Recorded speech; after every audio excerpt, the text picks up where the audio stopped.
Fala galera, beleza? Bom, hoje eu vou falar do porquê ter um monte de técnicas como ferramentas pode te prejudicar em vez de te ajudar. Para quem ainda não me conhece muito bem, eu não sou, hoje em dia eu sou, né? Mas eu não aprendi só Tantra. Eu trabalho já tem 12, 13 anos com terapias de vários tipos, mais ligados ao Oriente, né? Orientais. Mas, por exemplo, sou professor de Reiki, é que eu não gosto do nome mestre, mas eu já formei mestres de Reiki também. Sou acupunturista e não é um curso de final de semana não, é diploma mesmo, tá? Técnico. Shiatsu, Tuiná, tem uma porrada aí. Reflexologia podal, massagem sueca. Tá, e o que acontece? Eu fui me adequando, né? O primeiro curso que eu fiz eu tinha 17 anos. E eu com 17 anos, para procurar emprego, sendo homem, não conseguia, né? Por quê? Todo espaço do lugar que eu ia, falava assim, mas você é homem. Aí geralmente os homens não querem fazer com outro homem. As mulheres, se fizerem com você, o marido vai achar ruim porque você é novinho e tal. Não dá.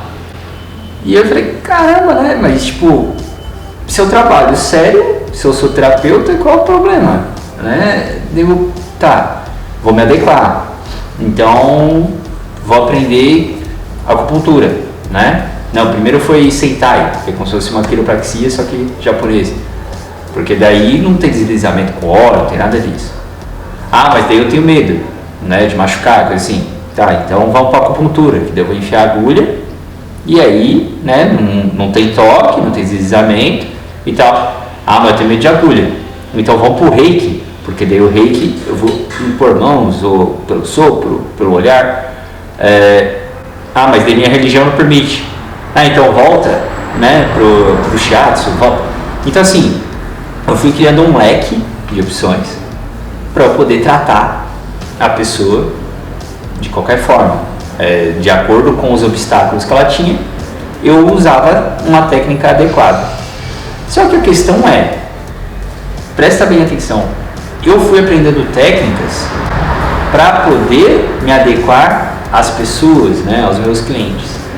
E não que as técnicas eram limitadas e não poderiam tratar aquela pessoa. A pessoa que tinha algum tipo de trava, de preconceito ou de dificuldade com aquela técnica. Isso é muito importante.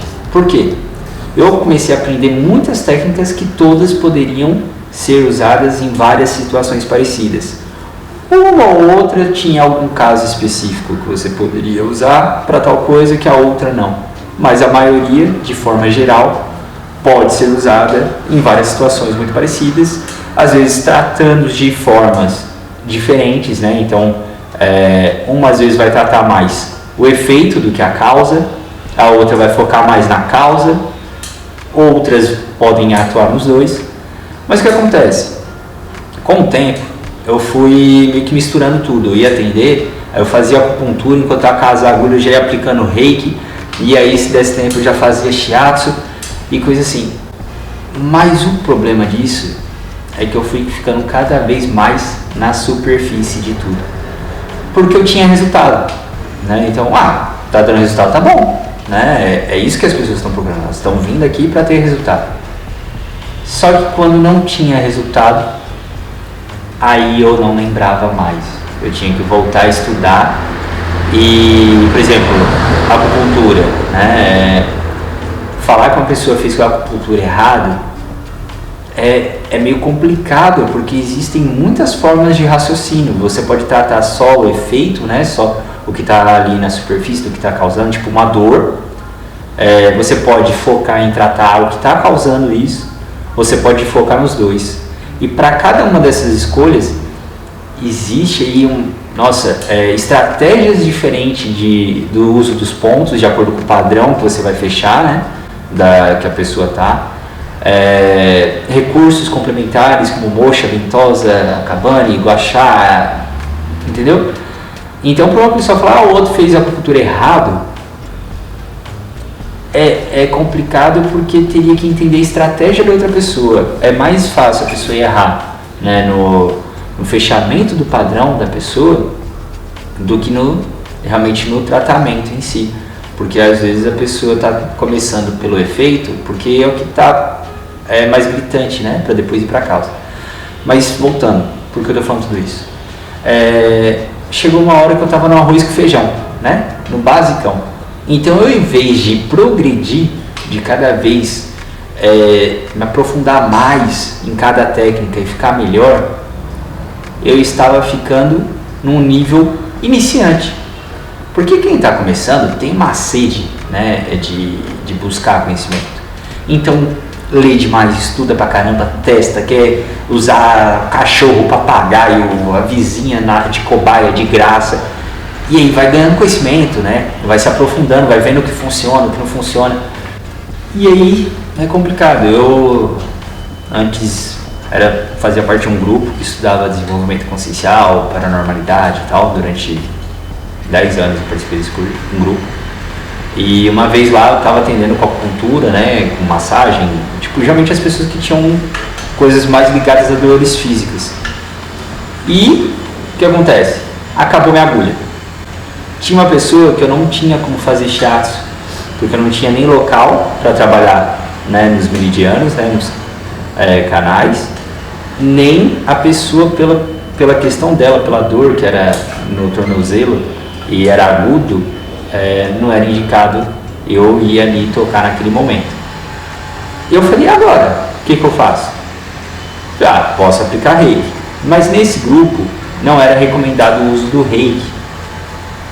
Daí eu falei, eu não sei o que fazer. Eu falei, bom, tem aquela técnica lá que eu aprendi do spiral taping, que eu nunca mais tinha usado. Nem sei se eu falei inglês certo, mas eu falei, vou pegar esparadrapo e vou tentar fazer. E eu pus 2, 3 esparadrapinhos, seguindo as regras lá que eu lembrava mais ou menos, e deu efeito. Então assim, eu tenho tanto conhecimento que já foi estudado, que às vezes, claro que, tem aquilo lá, né? Mas às vezes não. Às vezes a prática faz com que você tenha isso muito à flor da pele. Eu acho que a melhor fase que eu tive foi quando eu estava no ambulatório de acupuntura, por exemplo, que, chegava pessoas, o raciocínio era tão rápido para fechar o padrão, para pensar numa seleção de pontos para seguir a estratégia, e aí eu conversava com os amigos que estavam atendendo junto para falar com a professora para fechar o padrão, e lá tudo isso rapidamente para poder agulhar a pessoa, né? Então localização de ponto, inserção, ângulo de agulhamento, estava tudo muito aflorado. E eu estou usando exemplo dessas coisas que eu não trabalho mais hoje em dia, porque quando eu fui morar na comuna do Metamorfose, quando eu fui me aprofundando um pouco mais no Tantra, hoje em dia já tem 4 anos que eu trabalho só com Tantra, né? Eu vi que se eu fosse ficar mesclando, eu pensei até em que poderia ser bom eu misturar a acupuntura com o Tantra, o Reiki e o Tantra. Só que a verdade o Tantra ele é um conhecimento individual de autodesenvolvimento da pessoa trilhar o próprio caminho. E outras técnicas, a maioria das técnicas de terapia não é isso, né? São técnicas que os terapeutas vão resolver o problema da pessoa, ou vão amenizar, né, o problema da pessoa, aliviar, mas o Tantra não. O Tantra geralmente é uma coisa que, por mais que tenha massagem, tem a técnica de meditação e de respiração, cada uma voltada para alguma coisa específica, né? Tem como você fazer tratamentos, mas é muito mais da pessoa se perceber, se desenvolver, do que do terapeuta resolver as coisas dela. As outras terapias também, de certa forma, porque não adianta o terapeuta ir lá e resolver e a pessoa voltar a repetir o que está causando, né? A repetir no erro. Mas o que eu estou querendo dizer não é nem tanto sobre a diferença de cada técnica, é mais de forma geral, que quanto mais você abre esse leque e começa a misturar tudo, você não sabe o que está dando certo, o que está dando errado. Você não sabe dentro da técnica que você usou, se determinada técnica foi demais e a outra que resolveu, ou se não, na verdade essa que ajudou e foi importante, às vezes um incômodo. E você fica muito no nível assim do achismo, né? Do sem saber, sem experiência. Você vai fazendo. E aí, como terapeuta, você não evolui. E o problema é que sempre que vem alguma pessoa, você vai fazendo. E passa os anos, você não tem embasamento, né? Teórico e prático para falar. Porque daí vai falar, você trabalha com acupuntura, trabalho. Mas e aí, quando você fala, não, fiz tal tratamento. Sério, você fez isso, deu certo? Eu apliquei reiki junto. Mas daí, foi o reiki ou foi a acupuntura? Então, assim, eu acho extremamente importante que você use técnicas. Não tem problema, no meu ponto de vista, você aprender muitas técnicas. Mas eu acho muito importante que quando você for usar uma técnica, usar somente ela naquele atendimento. Se você achar que é importante usar outra técnica, use em outro atendimento. E, por exemplo, no meu caso, hoje em dia, eu acho ainda tem uma coisa além. Eu tenho amigos terapeutas, né, acupunturistas, chatoterapeutas, quiropraxistas, massoterapeutas, psicólogos. Se não for algo que eu estou usual para eu fazer na superfície, só para falar que eu estou fazendo, eu prefiro indicar, né? Fica cada um no seu espaço, cada um no seu conhecimento, na sua área de aprofundamento. É só a gente observar, até pessoas que fazem graduação, né? Dentro de quem fez uma graduação, existe a pós-graduação para você focar dentro daquela área em uma coisa, né? Para você ser especialista naquilo. E aí vem mestrado, doutorado, tudo isso. Então por que na área das terapias holísticas todo mundo quer fazer tudo, né? A gente quer abraçar o mundo e beleza. Eu entendo que de certa forma, pelo não reconhecimento das profissões, a dificuldade de se firmar no mercado, a gente vai, né, tentando dançar conforme a música. E aí acontece, por exemplo, as terapias da moda, né? Que cada hora tem uma que está mais em alta, está a novidade do negócio. E com o tempo muda. E aí quando você vai ver, você tem que correr atrás de outra, que está na moda de novo. E só que geralmente essas pessoas que sempre estão correndo atrás das terapias da moda são as pessoas que sempre estão cobrando cada vez mais barato, né? Porque não consegue se firmar como terapeuta, não tem conhecimento profundo em nada. E tem as pessoas que não trabalham com isso, fazem isso por um hobby, mas quando vai atender outra pessoa, quer cobrar. E aí acaba tomando o lugar de uma pessoa que está tentando se dedicar só a isso, viver só a isso. É a mesma coisa de, tipo, eu pegar e começar a fazer um outro trabalho, nada a ver com o meu, né? Vou dar um exemplo aqui da câmera, fotografia. E eu começar a cobrar uma merreca para fazer um trabalho meia boca, já que eu não sou, né, um profissional perfeito, mas cobrar extremamente barato. Então eu prejudico o profissional fotógrafo por estar cobrando extremamente barato.